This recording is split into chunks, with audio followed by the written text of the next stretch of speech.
Welcome to episode 5 of The Truth Seekers. And before I get into subject matter, I want to share and remind people of some important dates that are going on. Let's start with February 28th. As of today's date, the date that I'm posting this, it's only 3 days away. And that's protest is what's going on. And it's a very easy protest. Great for lazy people like me who don't want to do anything or say anything. All you got to do is stay home and do nothing. Now, I want to do some clarifications here because I'm seeing these posts being shared, which is awesome. Keep on sharing it. But I'm seeing this thread and people saying, why the hell would we do something stupid like that and harm our local mom and pop shops? No, that's not what we're asking people to do. We're talking about going after the big boys and the big girls, those huge corporations that are kissing the ring and rolling back DEI policies.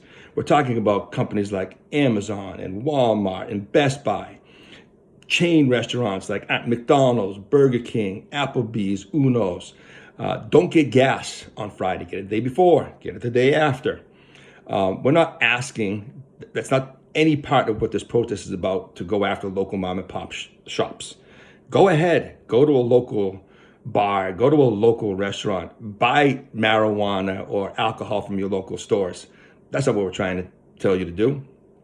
It's about those big boys and girls and reaching out to them. And again, it's all about the collective voice. How loud can we possibly be if we all collectively did this and we just stayed home and did nothing?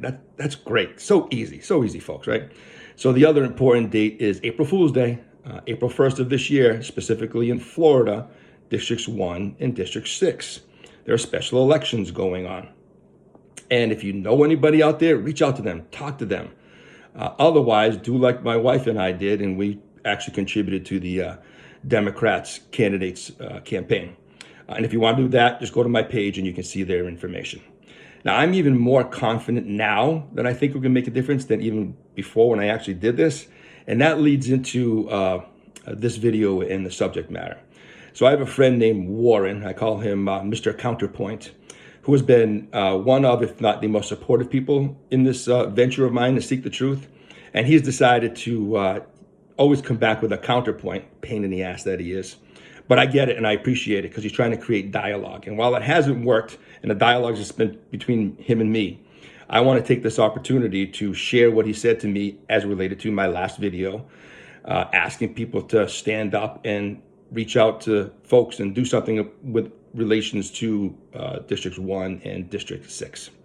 His response was something around these lines, and I'm going to add my own words. He said something like, Rocco, you dumbass, Guinea, Wop, Sicilian. Oh, he actually did say that to me. Why would people who just voted out the Democratic trash vote that trash back into the House? Excuse that pun. Now, I was originally going to share this video with the response that I had, but like it usually does, life got in the way.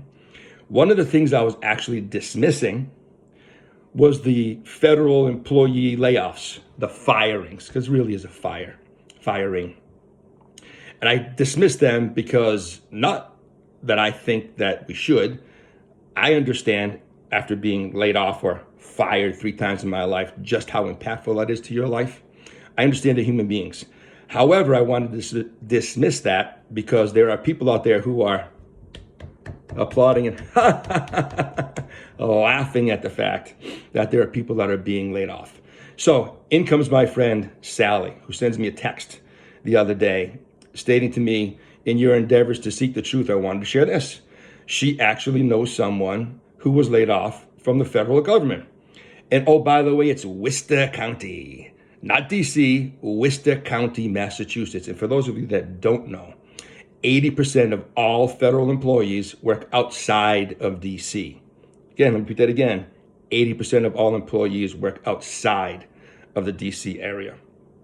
So this young man got his job, was doing great, loving what was happening, feeling the impact of the job. Because we all know our jobs identify us, right? It makes us who we are. And for those of you who might be thinking, what are you talking about?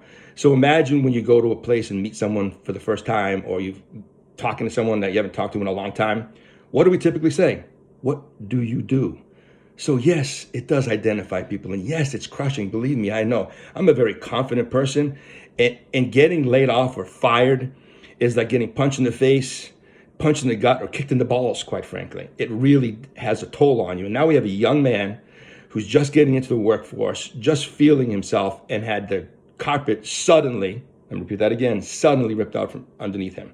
We're talking about over 30,000 people. Now, here's the important part why I'm feeling confident. Those aren't just 30,000 people, okay?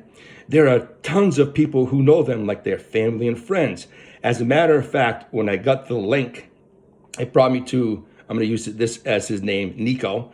Took me to Nico's dad's Facebook page, where he was pissed off about what happened to his son. And guess what happened after that? There were a dozen responses, condolences, apologies, let me share some more. People who understood and were compassionate about what just happened. So that's where I understand how this can reach out to further places like, I don't know, unless they're isolated, District 1 and District 6 in Florida. It's not just Nico, it's his family and his friends. And let's think about that. How many does that go out to? 40, 50 people when you include family and friends? I mean, I'm now aware of someone that's been laid off in the federal government. And what does that equate to? 30,000 times 50, 1.5 million people. And I'm to believe that Florida District 1 and District 6 are isolated from all of this? I find that hard to believe. Additionally, something important to think about as well is I actually saw the letter, and I'll just summarize it. It basically told Nico to fuck off. You're not smart enough. You're a dumbass. We have to let you go. And I also saw his review. And as a hiring manager, I can assure you I would never let someone like Nico go. He had 1, meets expectations, 3, exceeds expectations, and 1, outstanding. Yeah, that's the kind of person you want to let go of. I don't think so. So in addition to that, let me share some other information that I have for you. Now, I don't have the capability of doing this, or maybe I do and I just don't know how. But I've been watching a ton of podcasts. And as of late, the last few days, the Congress is out of session and they're going to their homes back to town hall meetings. And you can actually look this up on YouTube. Just type in town hall meetings. So I'm going to explain a couple of them that I saw. So we're talking about red states, not blue states, red states, where Republicans, let me repeat that again, Republicans are screaming at their Republican legislators for not doing what they're supposed to do to protect their rights. And it's unbelievable. You really have to watch these. That's what makes it so very encouraging. Again, it's Republican states going after their Republican legislators. And let me give you a couple of examples, one that stood out specifically for me. After they lambasted and slammed their Republican legislators for not doing their job, at the end of one of the meetings, you New Englanders will appreciate this, they all started to chant, "Do your job, do your job." Okay? So we have that one. The other one that I remember clearly is an interview, actually. And it was an interview with 3 men, 3 farmers. And they actually have to be 3 old white men. And they were talking about how these executive orders were negatively impacting them. I think one guy said he was going to lose $400,000, whatever it may be. They were all talking about the negative impact. So then the question came to them. So when you, prior to this, sorry, let me go backwards here. Prior to this, who did you vote for? And each one of them said, Trump, Trump, Trump. And then on top of that, the following question was, okay, considering what you know now and what's going on, if you had the chance to vote again, would you vote for Trump? And the answer was no, no, no. That's what gives me encouragement. It's not just about Democrats and independents and everybody else coming out in District 1 and in District 6 in Florida. It's about every other Republican out there who is actually being impacted by these pathetic policies that are being passed by this pathetic administration. So yes, I'm encouraged by what I'm seeing across the country. And again, go to YouTube, double check me and look for yourself. It really is fascinating. Just put in YouTube town hall meetings and you're going to see a whole slew of these videos and everything else.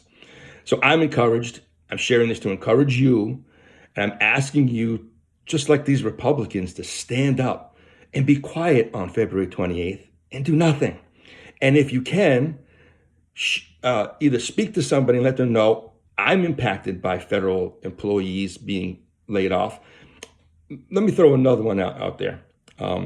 USAID, or USAID, I should say, which is being eliminated. I'm hearing that with the elimination of that agency, nearly 10 million people around the world are going to die now because of it. 10 million people. But hell, who gives a crap now? That's our old ideology. We're living in our new ideology, right? Is that what we're doing? Is that what we're going to become, America? Come on. I know we're better than that. Stand up, fight. I know I'm going to stand up and fight. The question is, are you?